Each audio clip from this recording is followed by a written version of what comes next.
right, and welcome back, folks, to our second feature match for round 5 here. We've got our two players are 3-1 here. We have Traxum on the bottom and Bottle Gnomes up top. It looks like we have a Blood Wild Mirror match, but slightly different takes on Blood Wilds. Looks like Trax is probably playing something similar to what Novocaine was playing with the Promiscuous Succubuses and the Kagu shell. And Bottle Gnomes is playing Ixal the Primeval. What does Ixo do, Matt? God, I can't remember this guy either.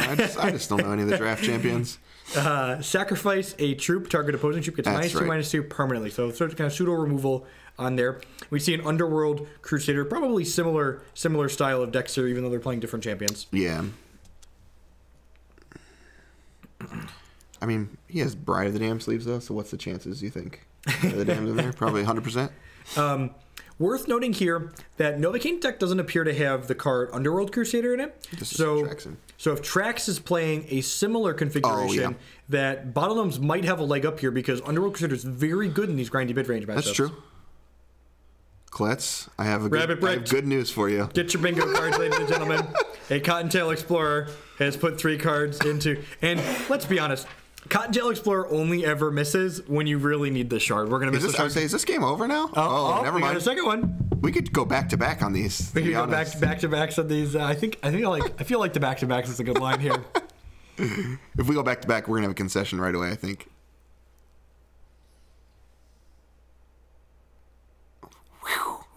One resource and 5 cards. That's a tilt.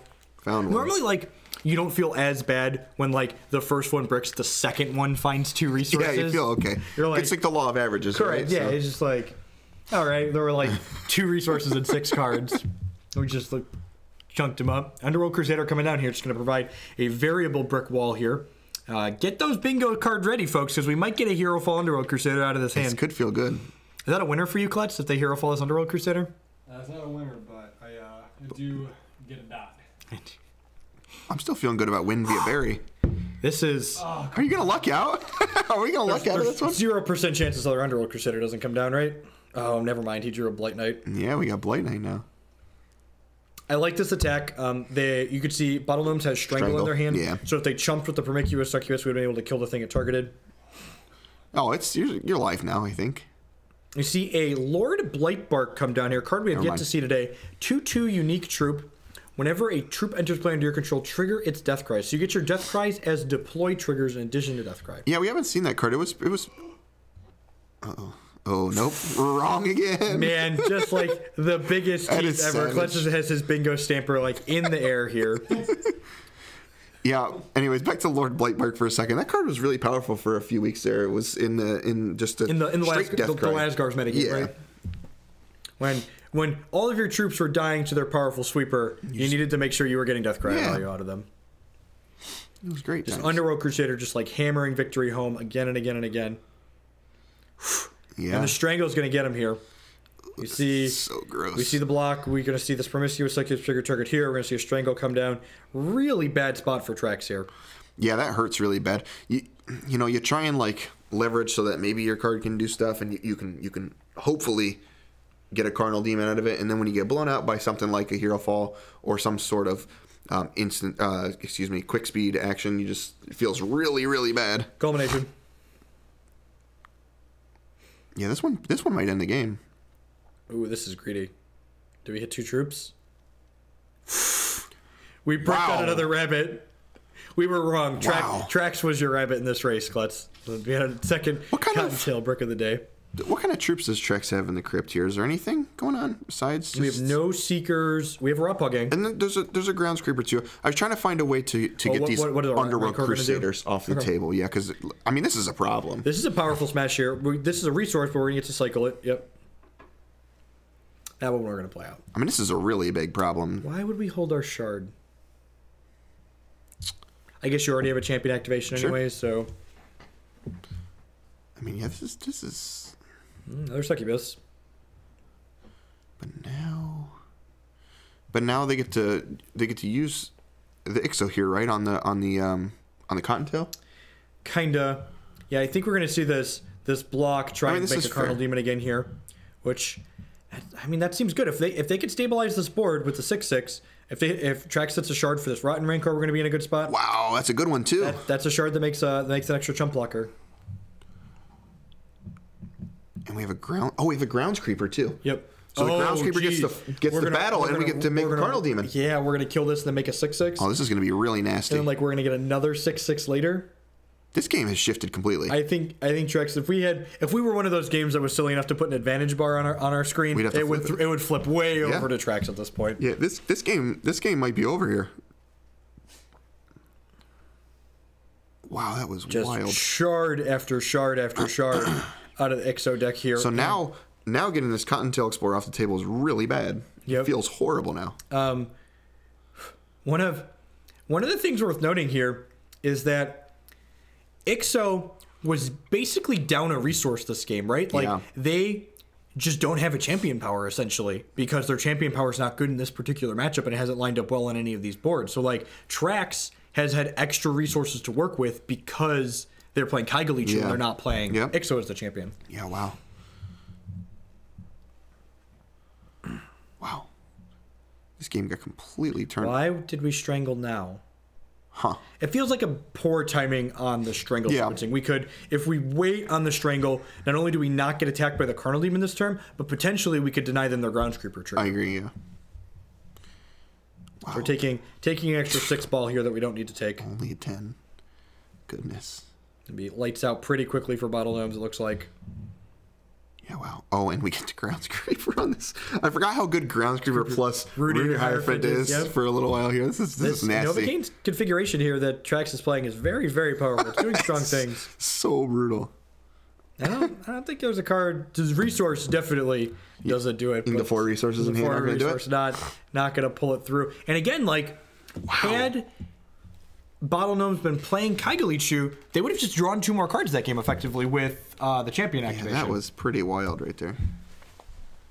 Yeah, that game exploded. It was like, wow, I don't think Trax is going to have a possibility to win this game into, wow, I don't think there's a way that Bottle Gnomes possibly wins this game. All right, let's head back on down into the feature match area for the game 2 here. Bottle Gnomes is on the bottom, and they are down 1-0. Let's see if they can even things up for us here. Man, that was nuts. Ugh. Pretty quick redraw, no blood. Ooh, pretty quick redraw, 1 resource. Pretty quick, and that's it's gonna be a quick one. Or Trax winning the first match to Bottle Gnomes. I mean, have you seen Trax's hand though? It's not really gonna be quick. That's true. There's nothing quick with this Kagu deck, right? 24.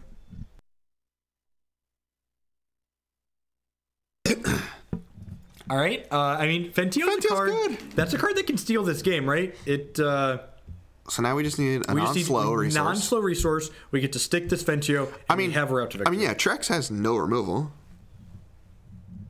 Hey, look, his rabbit found a shard. That's weird. Lucky duck. I didn't realize that card could do that. Lucky duck. Can we get a game? No. Never mind. I feel like missing this turn is really the extra nail on this Mold of 4 coffin. Yeah. Yeah, we had probably had a game. I mean, Trax your hero fall anyway. It just really didn't matter. Yeah, just basically. You know, like, Bottle Gnomes giving it the old college best here, but... Yeah. Doomed from the start, essentially. That's a pretty one, though. That is a big, beautiful Ruinier Hierophant here. This is the alternate art that the top 64 players in the Hex Primal Immortal Championship this past weekend. Nailed it. They won those. Well done. In fact, Andrew here casting with us won 2 of those and top 8ing that tournament. Did he win? Did as well. The tournament? He did not win the tournament. Lost in the fight. He's really good. Unlike Bob and Cheese, who is our Hex Heroes closer, if there was a Hex Hero non-closer award... Is there a Bridesmaid of the Damned? There's a Bridesmaid of that is definitely Clemson's vanity card. Yep, it's going to have a big old beard on it. The Bridesmaid of the Damned. Boy. I am so rude, guys. This coverage is way better when we have a third person to do it. I agree. Man, this is just like a brutal stuff. And Trax is lining up. Trax just drew Culmination of Blood, and he's lining up to be able to play it maybe next turn. Kind of depends what happens. Get to creeping. Jeepers creepers. Yeah, we are creeping. Just a 4 or 5 lethal on this board, but you know, when your opponent's mulligan to not doing anything, that's probably good enough. Yeah, I think we're just this game's done. This game's toast. Toast, Reno. I hope he strangles the Cottontail Explorer here, so tracks and cast Culmination. Yeah, that seems okay. I thought for sure that he was going to play out the strangle at the end of the turn there, the previous turn, try and save some. I like the discipline. Like, you've got this own Culmination in your hand, like staring you in the face. So it's just like, well, my opponent likely has one of those too. It feels bad. Oh, look, we found nice. That's good. What about this one? Oh boy. Oh jeez. All right. Is this a concession culmination? I'm gonna pause. Yeah, is it a concession culmination? At 100%. Okay. Have you ever discarded 7 cards to a culmination before? It is the worst feeling on the planet. I have. Are they even gonna hit the Are they even gonna hit the crypt? No. Nope. Do you even give them the satisfaction? No, I would not. You pack your stuff up and eat your lunch? I'd probably turn my computer off and that's it. Oh wow, they all hit the crypt. Admire my deck. Here you go. All my stuff's here. Look, I mean, he wanted him to see the. He wanted him to see That's the Ruiner Hierophant. I honestly, big, beautiful Ruiner Hierophant. Yeah, honestly, if you have alternate art cards, you might just want to put them in the crypt. Honestly, yeah, that's a good point. You got to show them off. So. Hey, we can play that one. What a fun. That one's playable. What a fun game. We talked about how this one's really good against Kagu. Do you think I can pull him back in here? Yeah, almost certainly gonna put a card, put a resource into his crypt here. Is that the concession? I don't know what it is. It's pretty good. You just jam this. Oh, never mind. I was just saying, that's just pretty jam unlucky. the Seeker. We flipped back our card that we could get back anyways. Yeah. I was saying, do you jam the Seeker here and Yep, done. Just play him a 5/5. clear your board? No. Yeah, whatever. We can hold the strangle out. Sure, dealer's choice, right? All roads lead to Rome. Oh, good. It's the waltz. Found a third resource. We're doing it. Doing it. Yep.